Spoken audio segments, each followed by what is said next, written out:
আজকের এই পতাকা উত্তোলন অনুষ্ঠান আলোচনা সভার সম্মানিত সভাপতি বাংলাদেশ জাতীয়তাবাদী দল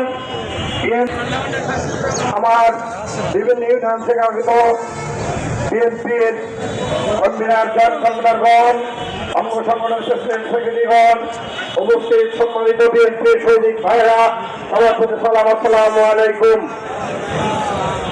আমি বক্তৃতার শুরু থেকেই আজকে আমাদের নেতা শহীদ রাষ্ট্রপতি জিয়াউর রহমান, যিনি এই দলটি সৃষ্টি করেছিলেন এবং সেই কারণে আমরা বিএনপির নেতা কর্মী, বিএনপির কথা বলে আমরা গর্ববোধ করি।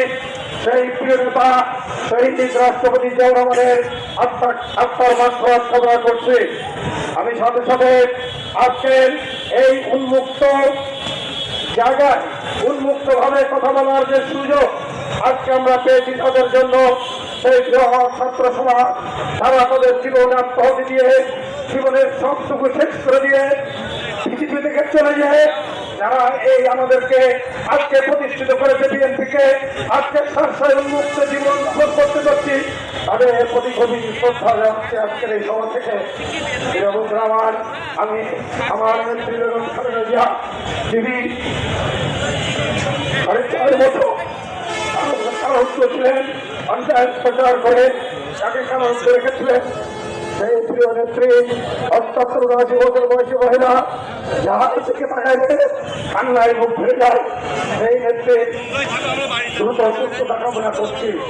সাথে সাথে কামনা করছি আমাদের নেতা, আগামী দিনের কান্তি, আগামী দিনের বিএনপির যিনি দায়িত্ব পালন করবেন, সুদূর লন্ডনে অবস্থান করে একটি প্রবাসী জীবন যেমন কষ্টের জীবন যাপন করছেন। ভাই মারা গেছে, বাড়ি দিতে পারে নাই, মামা মারা গেছে, বাড়ি দিতে পারে নাই, খালা মারা গেছে, বাড়ি দিতে পারে নাই, এমনি একটি জীবন যাপন যিনি করছেন আমাদের প্রিয় নেতা জনাব তারেক রহমান। আমি তাকে সুস্থতা কামনা করছি এবং অবিলম্বে দেশে ফিরে আসার প্রয়োজনীয় ব্যবস্থা নেওয়ার জন্য এই সভা থেকে আহ্বান করছি। প্রিয় বন্ধুরা আমার, সেই সাথে শার্শা থানার যে সমস্ত রক্তদাতা যুবক ছেলেরা এই 17 বছরের জীবন দিয়ে যে হত্যা হয়েছে, তাদের আত্মার মাগফিরাত কামনা করছি। প্রিয় বন্ধুরা আমার, আমি বক্তব্য বেশি দিতে চাই না, আমি শুধু একটি কথা বলতে চাই। আজকে আমরা 17টি বছর একটি জিম্মি জীবন যাপন করেছি। আপনারা কষ্ট করেছেন, আপনারা মামলা খেয়েছেন, আপনারা বিভিন্ন মাঠে ঘাটে ঘুমিয়েছেন, আপনারা ভাতের ফার্মে বসেছেন, পুলিশ আপনাদেরকে তাড়িয়েছে, তার পিছনে যেমন পুলিশের ভূমিকা ছিল তেমনি আওয়ামী লীগের কর্মীদের ভূমিকা ছিল। আজকে আমরা সবই জানি, আমাদের মনের মধ্যে অনেক যন্ত্রণা। আপনাদের এমন কোন নেতা কর্মী নাই 700 পুজোয় তাদের নামে অন্তত 10টা-15টা মামলা নাই। আপনার সেই মামলার পূজা ঘাড়ে নিয়ে আজকে আপনারা ঘুরে বেড়াচ্ছেন, আপনারা কোর্টে হাজিরা দিতে দিতে আপনারা ক্লান্ত হয়ে গিয়েছেন, সেটাও আমরা জানি। প্রিয় বন্ধুরা আমার, আমরা আজকে আওয়ামী লীগের সন্ত্রাসী যারা কার্যকলাপ করেছে সেটার বিরুদ্ধে একটি সন্ত্রাসী রাজত্বে করেছিল।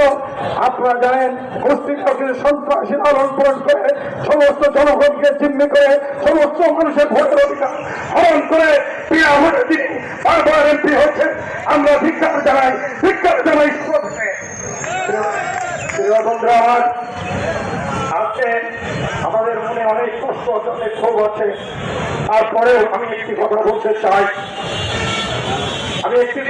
চাই, আপনারা অনেক কষ্ট করেছেন, 17 বছর অনেক ধৈর্য ধরেছেন। জীবনের শেষ বিন্দু দিয়ে আপনারা এই বিএনপিকে টিকে রেখেছেন।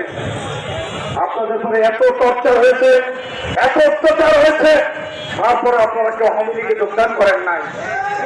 আপনাদেরকে আমরা কি দিয়ে ধন্যবাদ জানাবো, আমরা সেটা ভাষা খুঁজে পাই না।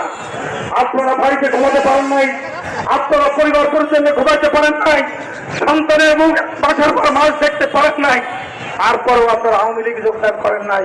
এর চাইতে বড় পাওয়া বিএনপির আর কিছু নাই। বন্ধুরা আমার, তারপরও আমি একটি কথা বলতে চাই, সেটি হলো এই স্থায়ী একটি ক্ষমতা আমাদেরকে সংগ্রহ করতে হবে। স্থায়ী একটি ক্ষমতা আমাদেরকে সংগ্রহ করতে হবে। আমরা বিপুল চোখে দেখতে পাচ্ছি, যদি নির্বাচন দ্রুত হয় এবং একটি অবাধ এবং সুষ্ঠু নির্বাচনের মধ্যে দিয়ে বিএনপি রাষ্ট্রের ক্ষমতা